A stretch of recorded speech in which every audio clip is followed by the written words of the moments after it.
Well, hey everyone, welcome to our final week of lecture. And so today we're going to be looking at how molecular orbital theory and spectroscopy really go together. And so the first question that we really want to ask ourselves and answer as well is why spectroscopy? So really what we want to do is we want to move from theoretical, moving from putting molecular orbitals on paper and going to the practical and looking at molecular orbital theory and how we can apply what we've learned into something that we actually see in the lab. And so spectroscopy is really the tool that we use to bring molecular orbital theory and spectroscopy into reality. So the symmetry labels that we've been applying up to this point, so for example, A1, A2, B1, B2, etc., are not just labels. Really what they are is measurable energy states within a molecule that we can see in different types of spectroscopic techniques. And what we're going to see throughout this lecture is how symmetry dictates whether a transition seen in a particular technique is allowed, so it's visible, or if it's forbidden, which would generally mean that it's invisible or very faint.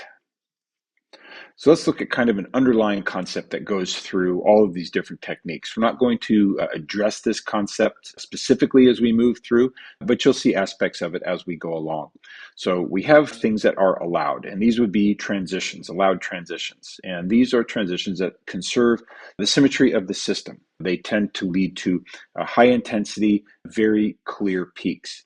And then we have forbidden transitions that violate symmetry rules. These tend to lead to low intensity peaks in a spectrum or peaks that don't show at all. And so we also sometimes refer to a selection rule. And really what this means is that it's a mathematical condition stating if a photon can trigger a change in an energy state or not. And the selection rules really dictate whether or not you have something that's forbidden or something that is allowed.